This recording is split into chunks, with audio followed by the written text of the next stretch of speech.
micro-entrepreneurship, primary school education, global health. In the middle of my MBA course that I teach, I take all of my students to Africa, the first 4 years to Rwanda, the last 2 years to Liberia, on a project on commercializing technology in developing countries. So this is what we do. And though we've done a lot from the corporate side, we've done a lot on the NGO side, a lot on the foundation side. And I think what we want to do today is talk to you about what's in the book and the way we think about the importance of impact assessment and the thinking about measuring social impact if what we want to do is make social change. As I said, we've taught for most of our careers. I spent years at teaching at Harvard Business School and at Stanford Business School. I'm currently at Rice University. Christy's currently at Portland State University in Portland, Oregon. And what I hope you'll find at some point, hopefully you'll get a chance to look at the book. Maybe you'll look at this supplement, which is around the Companies Act of 2013 and how CSR can really be an opportunity. So this can really be an opportunity for CSR to really make a huge difference in Indian society. So what we're going to do today is I'm going to turn this over to Christy in just a moment. And then Christy's going to talk about some of the things that started, some of the early things that we thought about in this project and some of the issues that we dealt with. Then we're going to do a little exercise together, and then we'll come back and talk some more about some of the issues, and particularly around measurement. So I think with that, okay, good, thank you. Yeah, so I guess one more point about the book. So the book is, as I said, we've been doing all this work for our entire careers. 2 years ago, I think we felt that we wanted to try to integrate all of this, and we wanted to focus more on foundations and the corporate work and NGO work we had done extensively. So 2 years ago, we embarked on this project.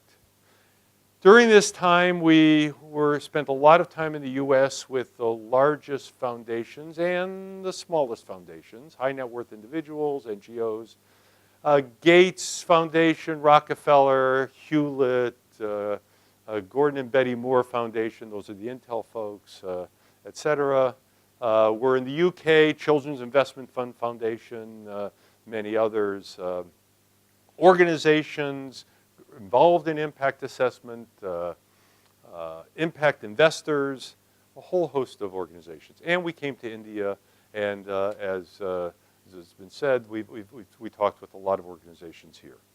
So this really, and it's interesting for us, I think, we saw tremendous similarities, some differences, but tremendous similarities as we traveled, large and small, organizations that have been around for a long time and some newer ones. And I think that's what we want to talk about today. So I think with that, I'll turn it over to Christy.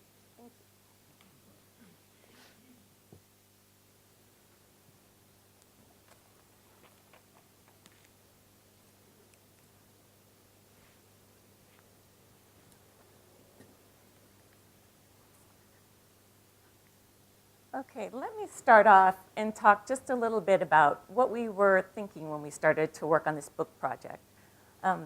Initially, the reason that we went and spoke with all these foundations and high net worth individuals and things is because we had heard that everyone was having difficulty measuring social impact.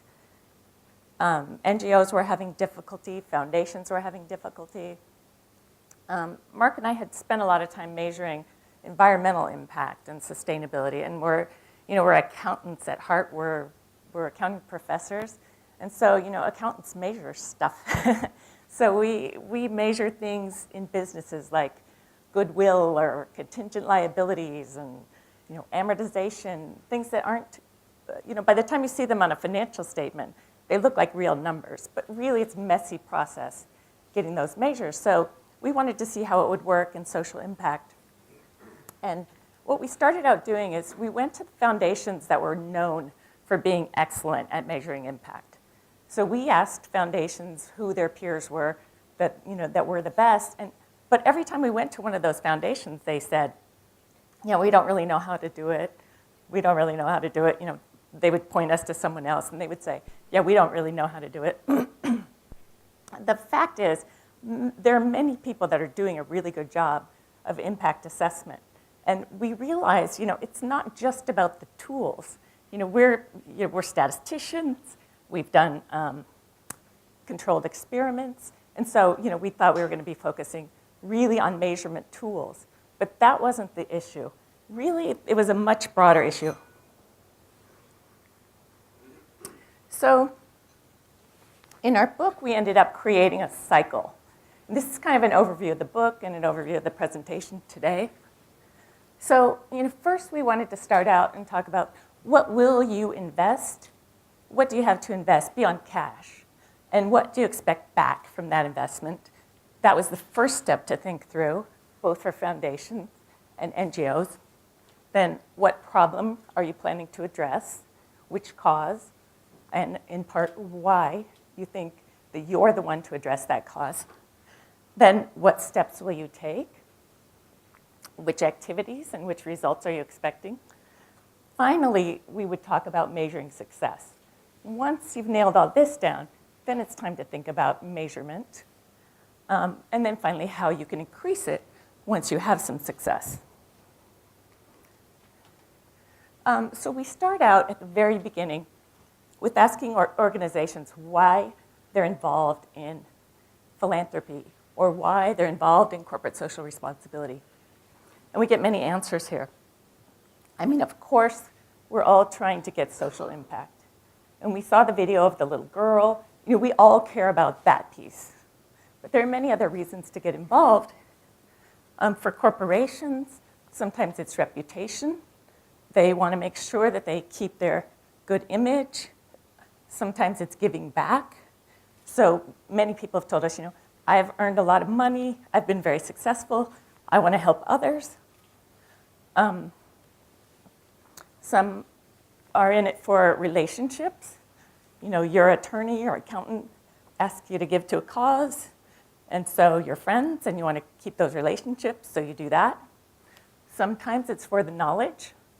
So with corporations especially, we work with one corporation that works in Liberia, and they went in Liberia with a lot of NGOs, and they could learn a lot about the culture, about how things operate, processes, from giving money and setting up NGOs there that help them with their business. And then more and more, there are impact investors who are seeking both financial and social returns. So they're keeping an eye on both these areas. And in fact, there's a lot of money now flowing into impact investment. So finally, when we get all that settled and figure out why the organization is in it, then it's time to move along and start thinking about how we're going to do. Okay. Next step is to figure out what you have to offer. What are all the resources that your foundation or your NGO has to offer? So cash is one of those resources, of course. But the reason that you have the cash for high net worth individuals is because you did something. You have a lot of skills, you have a lot of experiences, you have networks and relationships. So all of those things can be of value to your grantees or to your beneficiaries. There are many things that you can contribute. Your name. Sometimes we've heard of organizations that have such a strong name that someone will ask them, could you just give us $1 so we can write your name on our list of donors? That reputation means so much to us. And of course, you've got a lot of expertise that can be used to build capacity. Corporations have employees with expertise in processes and finances and human resource management, all kinds of expertise that can be helpful in producing the social impact. And so it's important to think through all of the resources that you have at hand and what can be the most beneficial to your recipients, your donees.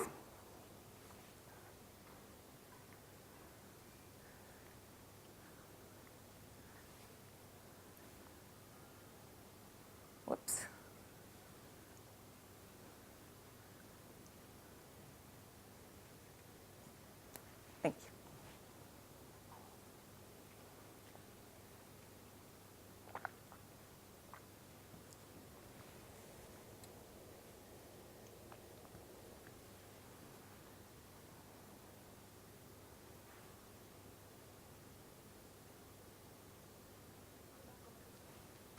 Oh, thank you.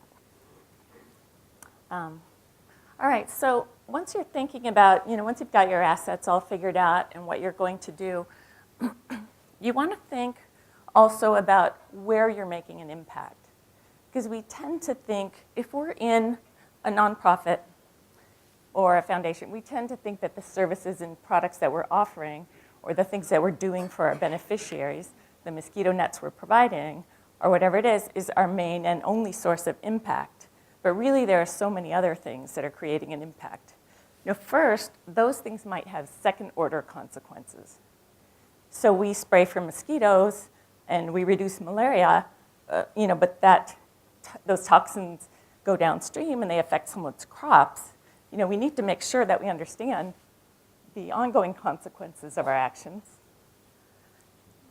For foundations, we should be thinking a lot about our endowment. If we have a large endowment and we're paying out 5% a year or whatever it is, maybe we've got a service where we're trying to reduce smoking. And yet our investment, we don't know often what we're invested in. We just let the investment advisor deal with that. But maybe we're invested in Philip Morris, a company that produces cigarettes, which is exactly against causing the problem that we're trying to solve.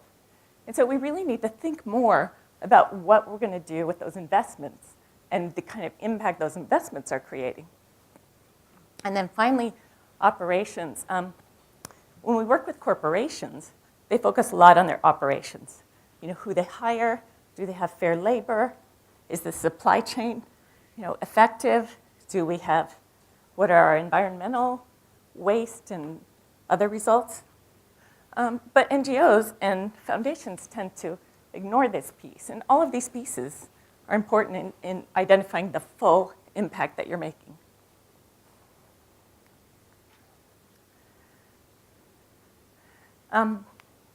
Once you've done this, though, ultimately you focus back on impact, the main impact. Because at the very minimum, you need to make sure that the actions that you're taking are going to lead to that impact.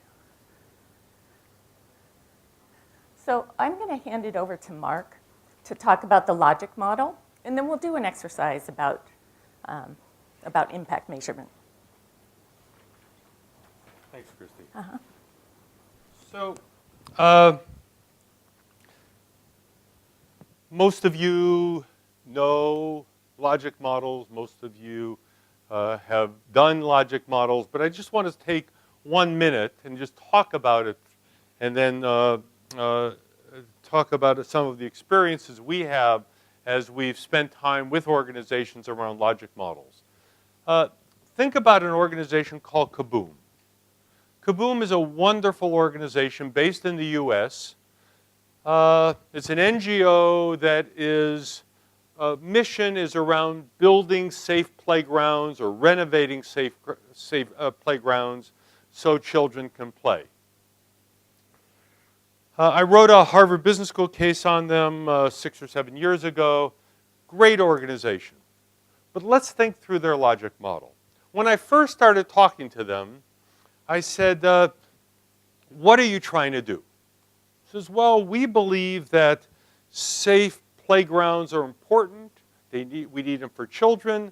What it does is it'll ultimately lead to less childhood obesity. I said, okay. What are you measuring?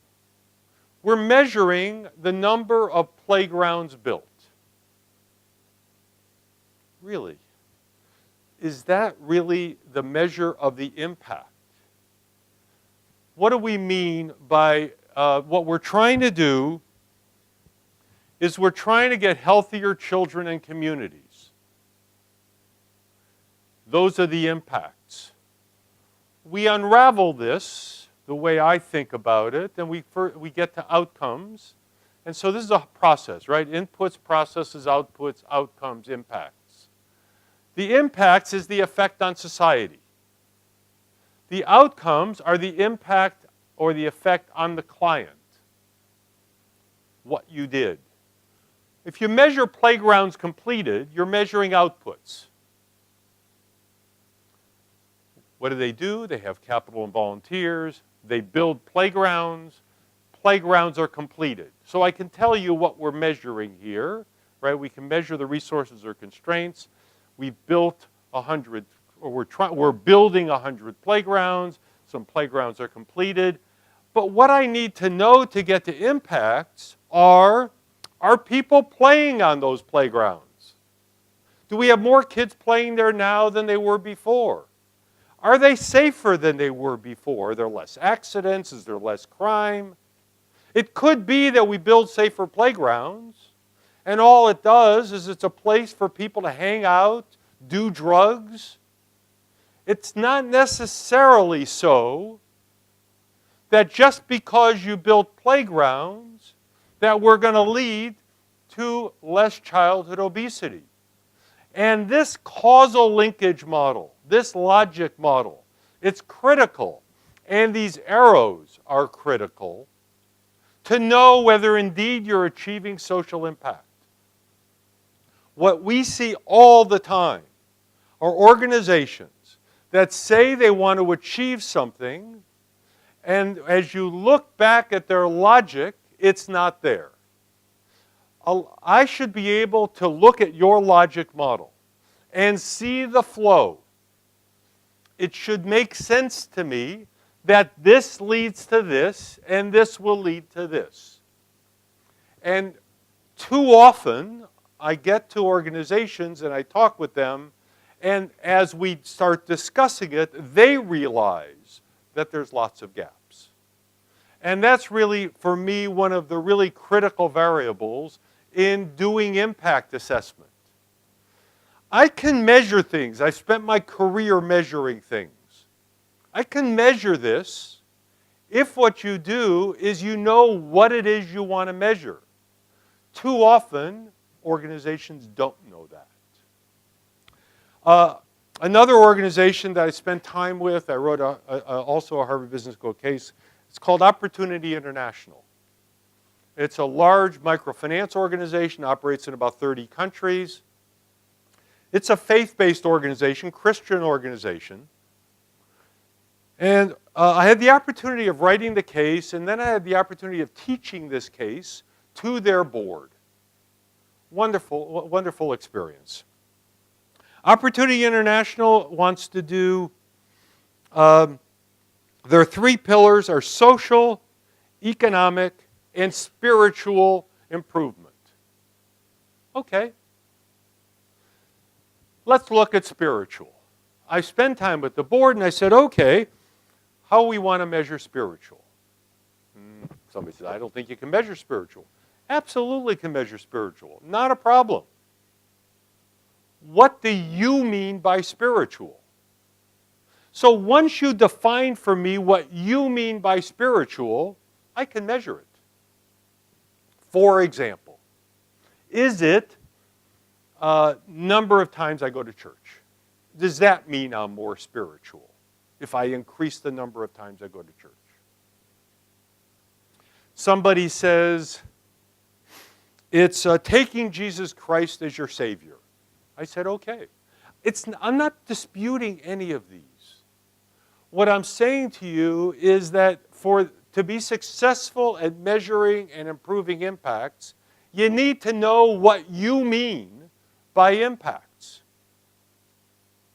And in this organization, there were a lot of inconsistencies which came out as we had this discussion. So this organization, for example, operates in Tanzania, which is about half Christian, half Muslim. They have Christian loan officers going out, trying to increase spirituality. I said, okay, I got a question for you. When you go into Tanzania, are we trying to increase spirituality by making Christians more Christian? Yes. Muslims, do we want to make them more devout Muslims, or do we want to make them Christians? I ended up having to step back and let the board fight a bit.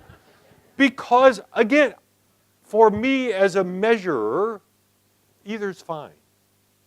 But I'm going to develop very different processes, activities, depending on what your answer is. So that's why this logic model needs to be really, really clear.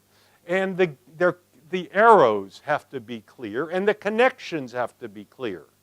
Once you do that, as we talked, for those of you who were here yesterday, I can talk about measuring empowerment, I can talk about measuring spirituality. We can do that. But the critical variable first is, do you know what you're trying to achieve? Don't tell me I want better students. I don't know what better means. Does better mean smarter, more educated in math or history, or none of those? Christy and I have done some work and we've written some articles. Maybe better in many developing countries means employability. If you tell me your goal is better students, meaning employability, I'm going to develop very different processes and very different measures. I'm going to teach very different things. If what your assumption is that students are going to drop out at grade 5 or grade 8 and go to subsistence farming or go become traders, and we need them to be able to succeed financially, I might think about teaching more entrepreneurship kinds of things rather than philosophy or science. And even in science, maybe I want to teach about wearing condoms and the importance of clean water and some other things that are more relevant to their lives. So what I'd like to do is I'd like to, at this point, ask you to do a short project. We're not going to have a lot of time. I'd love to be able to have 3 hours to do this, but we don't. So what I'd like to do is I'd like each table to break up into halves and just work on one side of the table and the other side of the table. You'll see on your table some pieces of paper and some markers. What I would like you to do is, so you divide it in half, and so there's about 10 of you at each table, so 5 and 5. And so there's enough paper and markers for that. And I'd like you to, for one of you in the group of 5, I would like you to do a logic model for your organization. And what I'm saying, and for many of you, you have lots of programs. I'd rather not have a program. I would like it to be for your organization. Why does your foundation exist? Why are you an impact? What does your impact investment company do? So I want to know about what impact you're trying to create. And I'd like you to go through the logic model, and then I'd like you to do that quickly, and then I'd like you to start putting measures on these impacts. So that's the charge. Any question on what the charge is? We only have about 15 to 20 minutes. Any questions on that? So you take one person, we'll do a logic model for that, one organization, and put some measures. And Christy and I will come around and help and answer questions if you want. Any questions? Okay, so let's get started. So let's divide up each table, and we'll come around and see if we can help.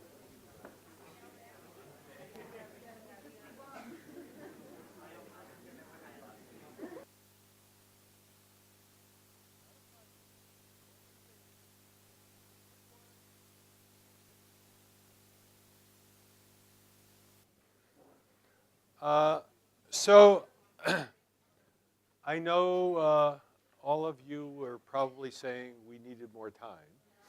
And I understand that. We do have a time constraint here. So let me just get a couple of reactions from some of you that were doing it. Hard, easy, got it all done. Difficult, stuck at the top. What do you mean by that? Input. I mean, I think we spend pretty much a lot of the time Just on the inputs. yes. Is that, did you start on the inputs? Is that where you started? Okay. So just one comment on that. So normally what I suggest is we start at the impacts. So that is, you're setting up this organization, whether you're an NGO or whether you're a corporation or whether you're a foundation, because there's something you want to do. So that's really, I think, where you want to start this discussion is with your impacts. We are trying to educate kids of this type in this place because of this issue, and that's because because I think what you want to do is you say, I'm trying to achieve this. What do I need to do to achieve that? And to me, the inputs, which I think of as both resources and constraints, is we need to find those. And what I don't want to do is start with, look, I've got some money. I want to do something with it. That, to me, is the inputs. I don't think that's the way we typically start out. The typical we start out is, well, there's this terrible need, and I'm going to solve it. And this issue of the arrows is one of the most critical parts of a logic model, and too often ignored. Even when people do logic models that I've seen, often I see something in each of the 5 boxes. And then what I do is I sit there and I look at a box and I say, it's not clear to me why those outcomes will likely lead to those impacts. That's what I need to understand. I need to see that relationship. When I do these with NGOs or with foundations or with corporations, by the way, what I have are arrows, multiple arrows, that are going to look from each program. And what we do with corporations is exactly the same thing. I want to improve the service in a retail company. How are you going to do that? So I want to increase sales. Sales are dependent on higher levels of customer retention. How are you going to get higher levels of customer retention?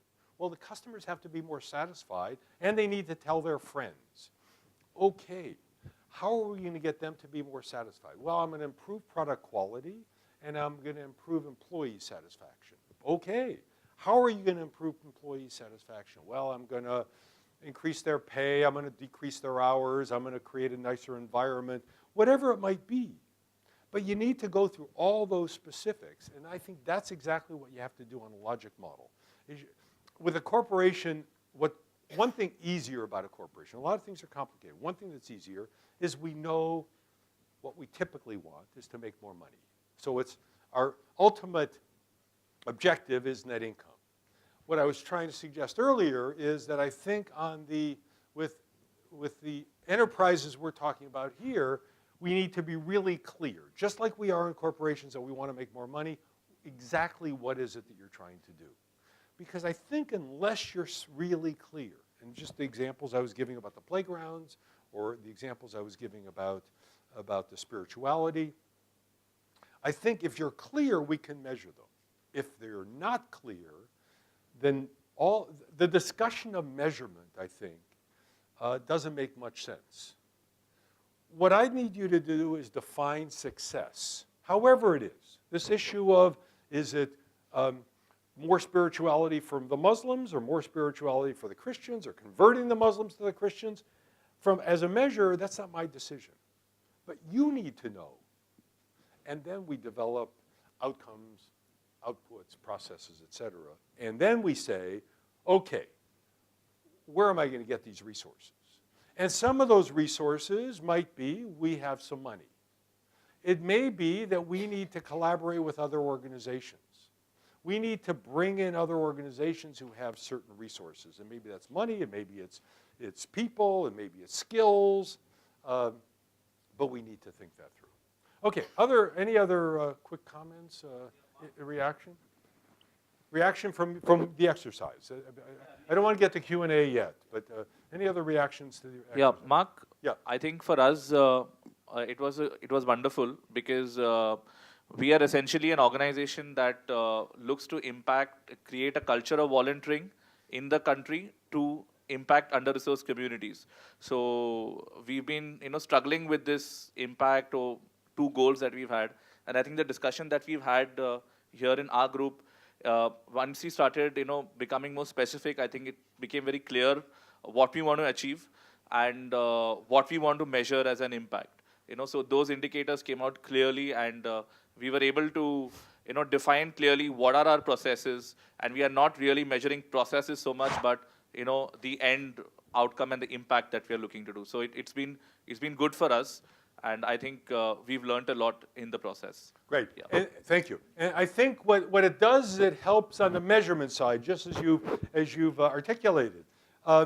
What I commonly find is that as we start really being clear, as you were suggesting, what it does is it ends up really focusing us on these processes. Is it likely that the processes we have, the activities that we do, are going to lead to those impacts? And too often the answer is it's not clear.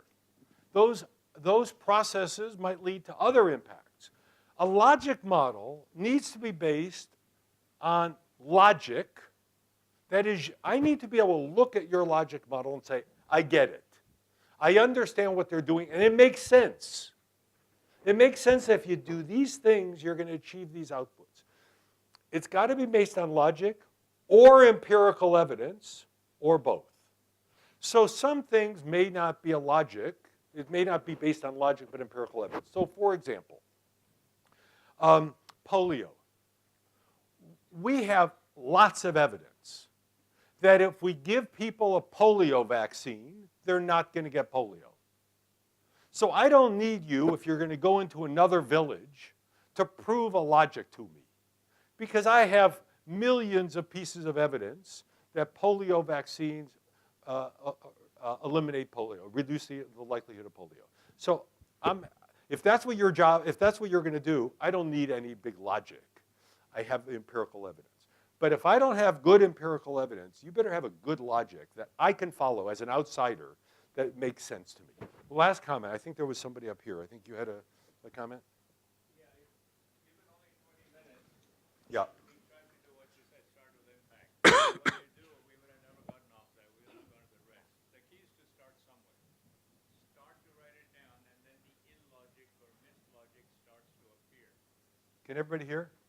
Yeah, I think that's a really good comment. I think that's exactly right. That as you start doing this, and if you keep pushing to be specific, I think what you do is you start finding these pieces that it's not as clear, it's not as obvious. And what's nice is once you do it, if you're doing it in your organization, if you run it by others, they're going to say, I don't get it.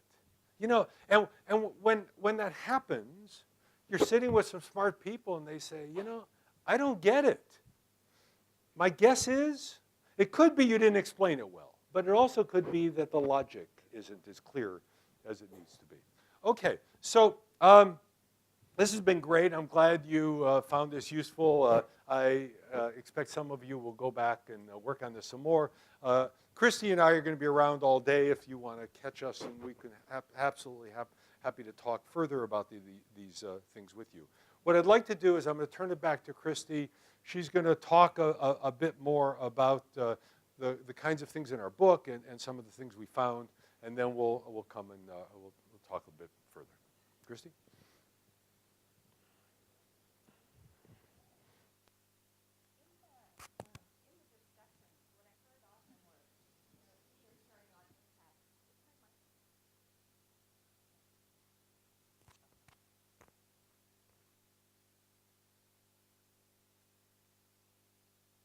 Thanks.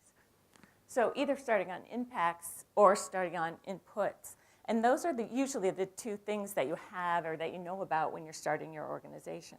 But each time that you're setting strategy, In our opinion, you need to think about the impacts and think about how you're going to measure and define those impacts right at the time that you're setting or organizational strategy.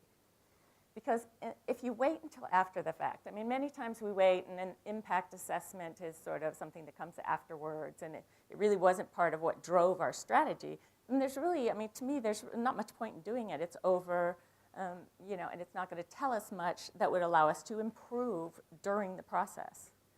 Right.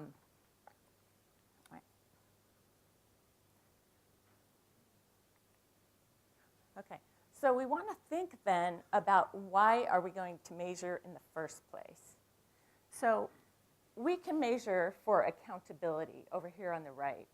Many nonprofits measure for accountability to their funders, and they're not using that. The funders just want the information.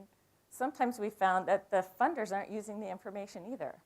The NGO spends a lot of money collecting data, preparing reports, and then it sits on someone's desk at the foundation. They check a box, yeah, you know, so we'll fund them again. They produce their report. You know, it really doesn't help improve the impact. And that kind of measurement is really expensive to do this after the fact. And so what you want to do is think about it up front. So if you're going to develop some impact measures, you want to think, you know, let's say I want to reduce childhood mortality. So I want to think about, you know, okay, then what is my target? You know, I want to reduce it by 10%. And what am I going to do if I don't reduce it by 10%? And what am I going to do if I reduce it by 15%? You know, I need to know what actions those metrics are going to help me take. Otherwise, you know, there's not much point in collecting them.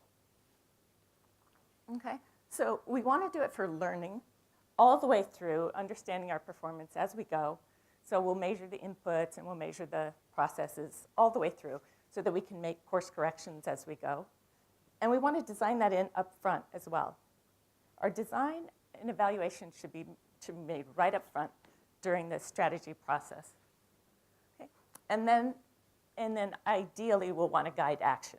So we get the measures and we quickly figure out what we're going to do. You know, our program is not working as we thought. We need to change it, or it's working in this village and not this village. Let's find out why. This program is really working, and we know this one's not. We know why, so let's divert resources so that we can maximize the ones that work. Okay, yeah, and so to learn and to do, that's why we want to measure. Okay, so once you've figured out what to measure, why you're measuring, then you need to figure out how you're going to measure it. And so there are many, many tools available for this. There's actually the Foundation Center has a website called Tools and Resources for Assessing Social Impact. TRASI it is, T-R-A-S-I. And I think they have 150 different tools for measuring impact. So it's not a problem that you don't have a tool or a framework or metric for those things that you want to do. Those things are out there. What you want to do, though, is figure out what makes the most sense for what you're trying to learn. So we've got 4 levels here. The first one is trained judgment. So you all know, an expert in the field can often see problems or see solutions that are working. And what we really focus on often in trained judgment is making sure to get the constituent voice. You really want to hear from those beneficiaries. I mean, as a foundation, you want to hear from your grantees what's working and what's not. But getting the voice of the beneficiaries is really important too. And it's really hard. So if you walk in with your earrings and jewelry into the village, everyone will tell you it's great. So you need someone that can really understand the constituents.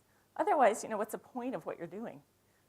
Okay, so trained judgment is really important, and it needs to be built in during the process.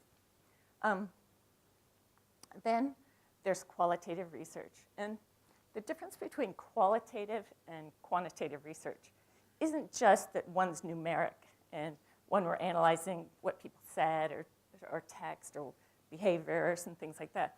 What we usually do with qualitative research is we're trying to build the theory. So with quantitative research or a randomized control trial, we already know exactly what we think.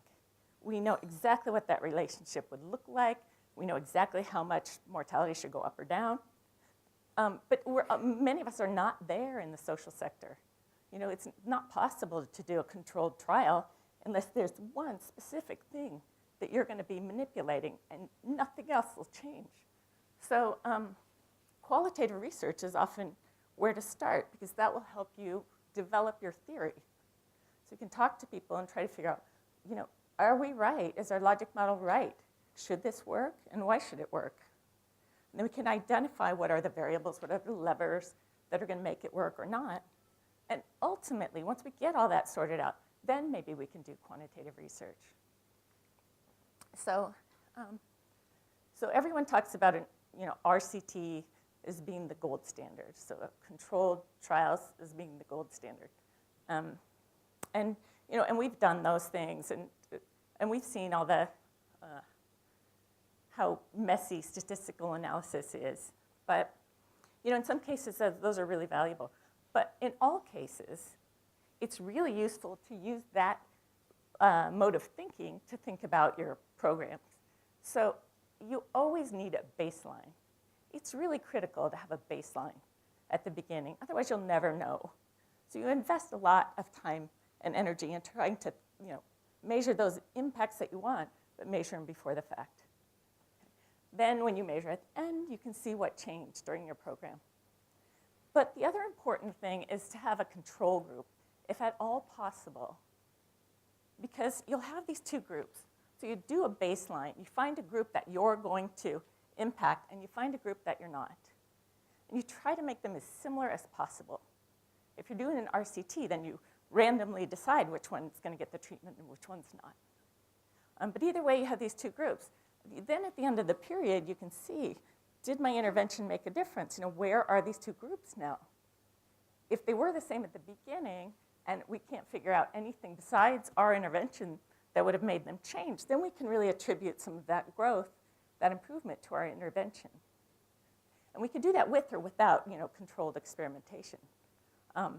What we've seen a lot is programs that do a pre-test and a post-test. But the post-test is only with those beneficiaries that are still in the program. So let's say a third of people drop out because it's not working or it's negative impacts.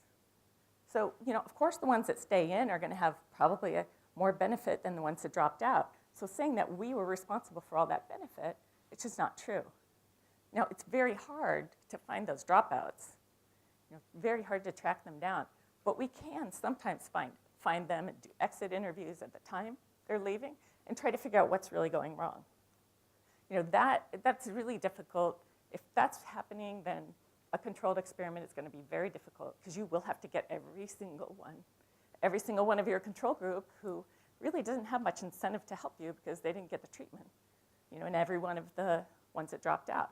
So randomized control trials in a messy environment are almost impossible, unless you're just going to measure one little thing and how that's your very clear theory about how and why that should impact your clients. Okay, and then finally we have monetization. It's important when you've got a number of programs.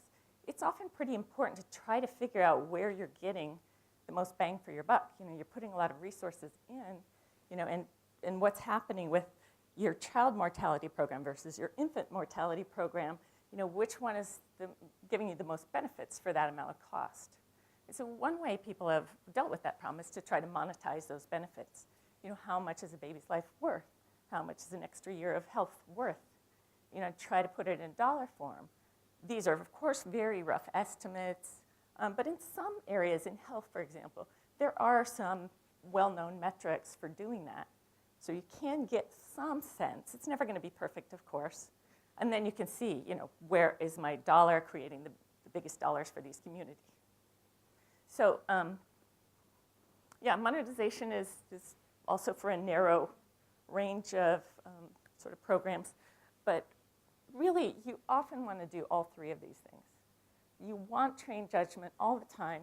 You want the constituent voice. You want the experts in there helping identify what's wrong before you get the data back. You want the qualitative, the structured interviews. You want to hear people's experiences and test and redevelop your theory. And then you want some, pre and post data, ideally with some kind of control group.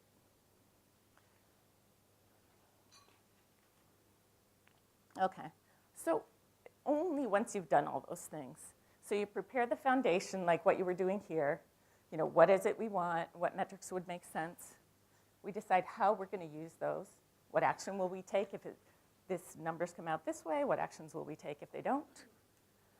And then that'll help us figure out which impacts we want to measure. Because we measure a lot of things that we're not going to act upon anyway. It's costly to measure them. Maybe we will in the future, so maybe there's some value in collecting that data. But if we know, we're never going to do anything with gender information, maybe we don't need to collect that. Okay? Because it's costly, and we only want to collect the data and invest in the data that we're going to use to improve our social impact. Okay, and then finally we can develop our measurement system. So then we'll select, once we know what we want to measure and why, then we can select from those tools that are available to create the measurement system. The measurement system must include impacts.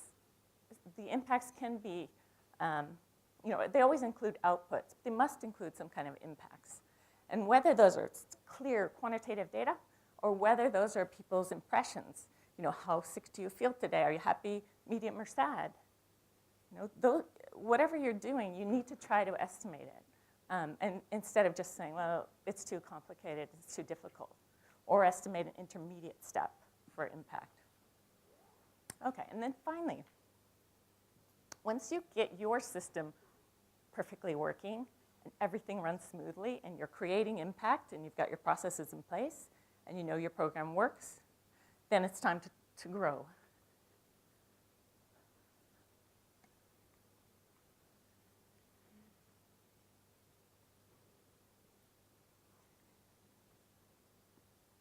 There are 3 ways to do this.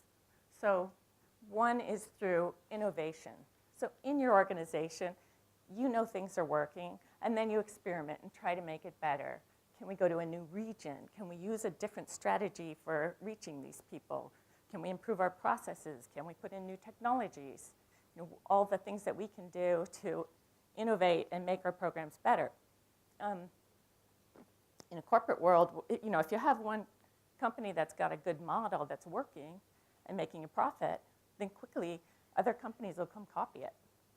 And then you got to keep innovating to stay ahead, or you'll be splitting those profits. But with nonprofits, once you get things working, you often sort of sit tight and you just keep doing what you're doing because it works. But we're suggesting that you should be constantly thinking about ways to make that better. Scaling, of course, you want to grow the successful programs. We often have 100 small little nonprofits doing the same thing in different ways, each one making a small impact. But if you find one that's really working, those are the ones you want to scale. We don't need 100, we need 2 really good ones or 10 really good ones. And then the last thing is leverage. Leverage is a way to amplify your impact beyond just scaling. So you can scale like Kaboom, that company that builds the playgrounds. They scale, they build a lot of playgrounds, but they can make an even bigger impact by publicizing how they do it. So they have shared all their processes, how they identify communities, how they work with local governments, how they work with the families that live nearby. They put that on exactly the materials that are needed, exactly the process for building it. And they do consulting with organizations that want to build a playground in their area. So they've leveraged their impact far beyond their own organization. And we can do that by attending conferences and presenting your ideas. You can do it by networking with peer organizations. You can do it by sharing online, both your successes and your failures, so that people can learn what works and what doesn't. And so all of that, you want to think about that, because especially foundations, they have a lot of power to cross-fertilize. They work with different NGOs. They learn all the lessons, but they can spread those lessons out. And so leveraging can be a key piece of your impact. and you want to think about it, and you want to measure it. Do you want to? Okay, thank you. This is, we have a few minutes left for questions and answers. I would have liked each one of these pieces to have more time for every one of them, hours to work on this logic model and more discussion. But we wanted to give you an overview of what the work we've done over the last couple of years, the consolidation of the work we've done over our careers. Really, in the book, we have, there's obviously fuller discussion of all of this. But, so there were a couple of questions or comments. Yeah. I just have one comment on what she said earlier, right, about all the metrics which you try to evolve around, impact measurement. I'll just stand up again. So I think I just have one comment that, impact investors and foundations should probably try to do that in close collaboration with the nonprofits they are working with, and do it in a very iterative manner. So, instead of coming up with the list of 10 things which they want to measure by, going through this process and then giving it to the nonprofit, I think they should work very closely with the grantees, saying, this is what we want to measure. You tell us what is the cost and, resource intensive of doing this measurement. And maybe the grantees will come up with better ideas of what should be measured or what is not so useful to measure in terms of impact. So just that. Yeah, absolutely. It's a really good point. Identifying those impacts, as you saw, that helps people collaborate and understand. So if you're working with your nonprofit, your NGO, to collaborate on those impacts, it helps you design the programs from your side and their side that are going to really create those impacts. So yes, I agree with you fully. It's a little different. The scope of what the foundation wants to do is a little different. It should be more than the sum of the parts of all the NGOs. So we have NGOs programs, but definitely you don't want to burden them with measures that aren't going to improve their programs. Yeah. So yeah, that's a really important point. Okay, great. We have lots of questions. So.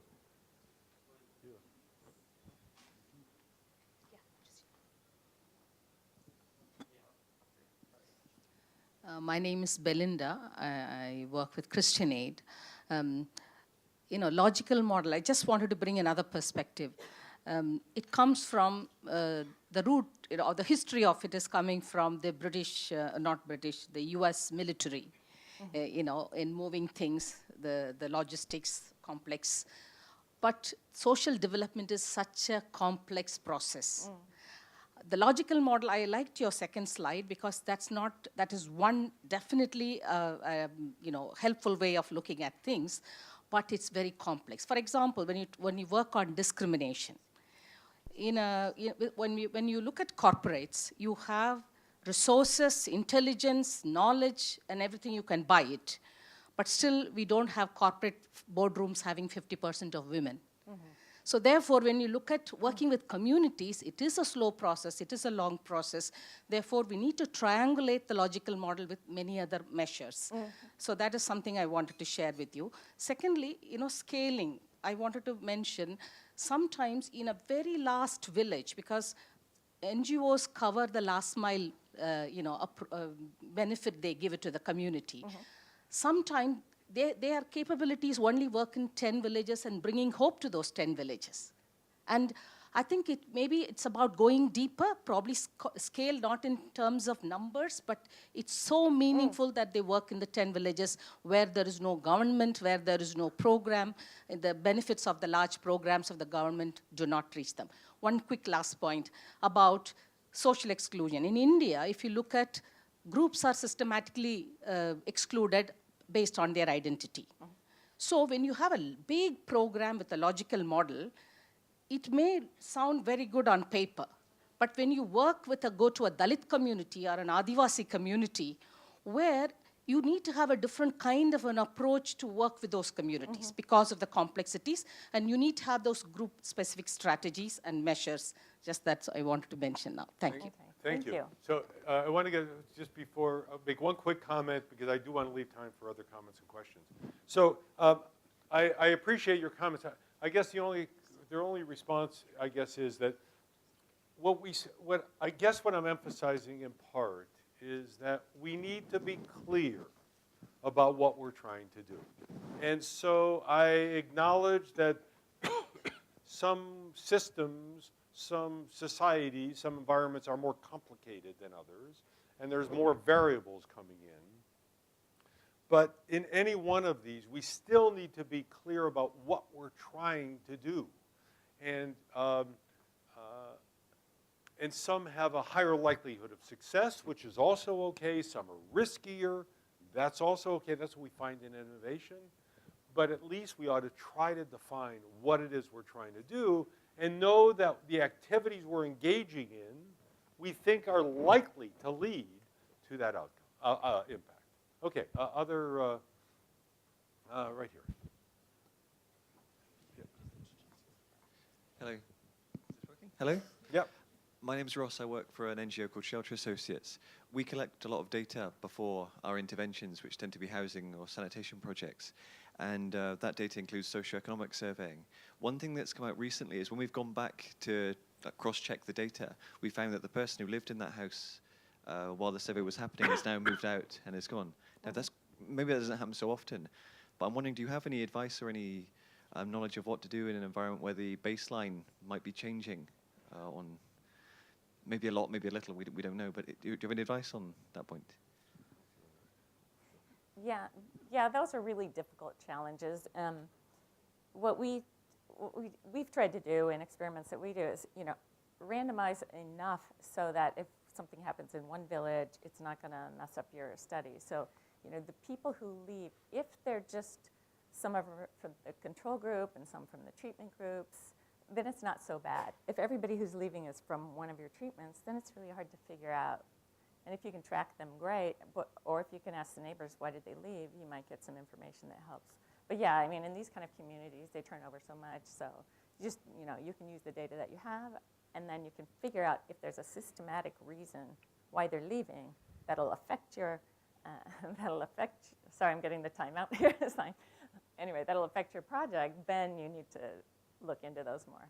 And I'm happy to talk offline sometime today if you want to talk further about it. We're just other. Yeah.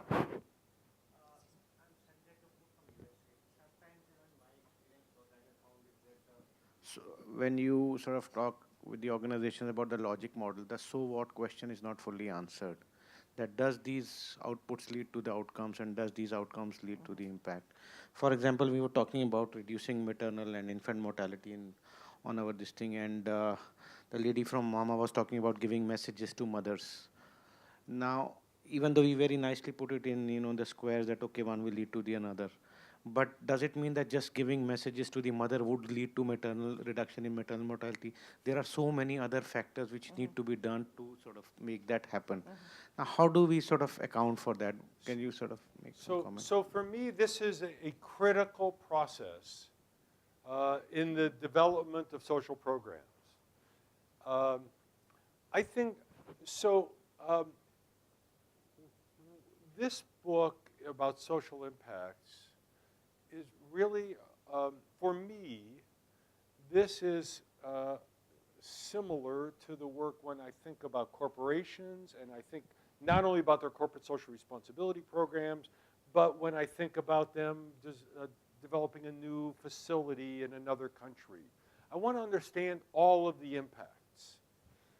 And I need to think rigorously about that. And what I typically would do with an organization is I would sit with their senior management team early on, and let's just brainstorm about what are all the impacts, primary and secondary, what are all the causes, what could cause this to occur, what could cause this not to occur. Really trying to think boldly, and maybe I'm going to have a meeting with the senior management team for a few hours, I'm not talking about days, but a few hours, and really brainstorm about this. Because I want to think through these issues, just like you mentioned, well before we start a project. I understand it's complicated. But what I can do is try to identify the major effects.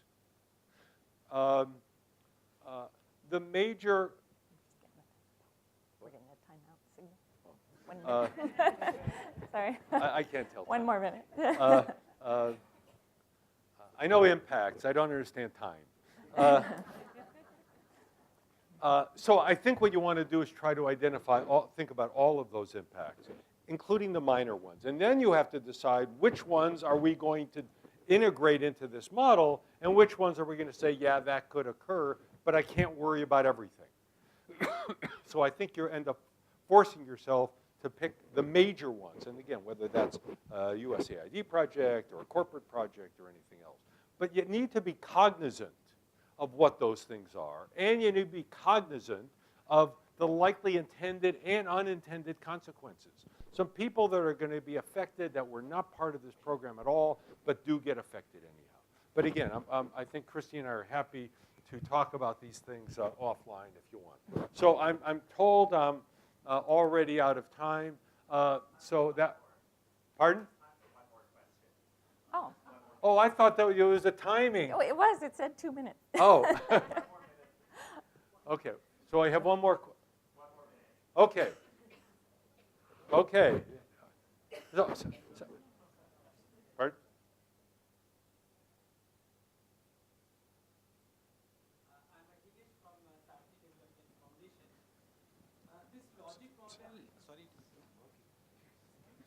Logic model carries lot of advantages, but there are certain disadvantages we have seen when it comes to the implementation.